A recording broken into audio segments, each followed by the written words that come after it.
Financial planning, when it comes to your assets and giving them to your heirs when the time comes, it can be very complicated. Thank you so much to Marcy Keckler from Ameriprise. You're a certified financial planner. I really appreciate you talking about a topic that is really important to a lot of our viewers. Thank you. It's a pleasure to be here. There was recently a survey done that had some surprising findings. Can you tell us about Ameriprise's data? Yes, we did our study, Money and Family, to understand how are people thinking about the idea of generational wealth, like passing on what you've been able to save and accumulate through your hard work over your lifetime, passing it on to the next generation. And we learned that is a very common aspiration. 8 out of 10 people said that is something they strive to do. And 2/3 said they are taking steps actively to make that happen.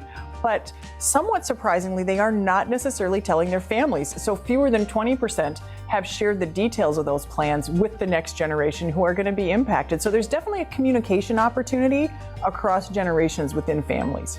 I know that is so true in my family. My mom loves to tell me how she's going to give all of her assets to my kids, but when I ask her exactly what that means, she doesn't want to tell me the details, which makes me wonder sometimes why she's trying to keep that information.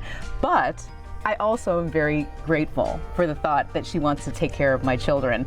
But this is something typical amongst families. So do you know from the survey, what is it that keeps people from talking about their finances? We do know, and there are a few reasons.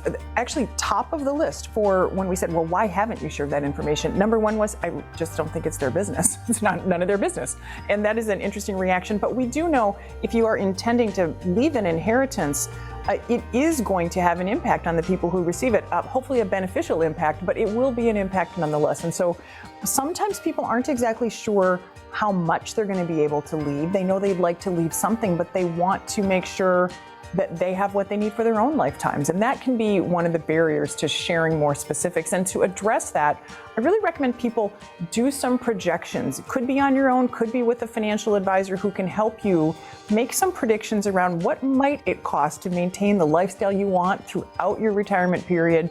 And then what would be a little cushion you might want in place in case you need some extended care for a health situation or your spouse does, whether that's in your home or in a care facility. Doing some projections on that can really raise your confidence about the potential size of an inheritance. And then you can let the next generation know, if not a specific number, at least something in the general ballpark. Is it enough to pay for a vacation? Is it enough to pay for a college education? Pretty different price tags there. And so doing some planning can help open up the lines of communication and make people feel a bit more comfortable sharing important information. Fantastic. Always important to take charge of your finances. Ameriprise.com/family for more details.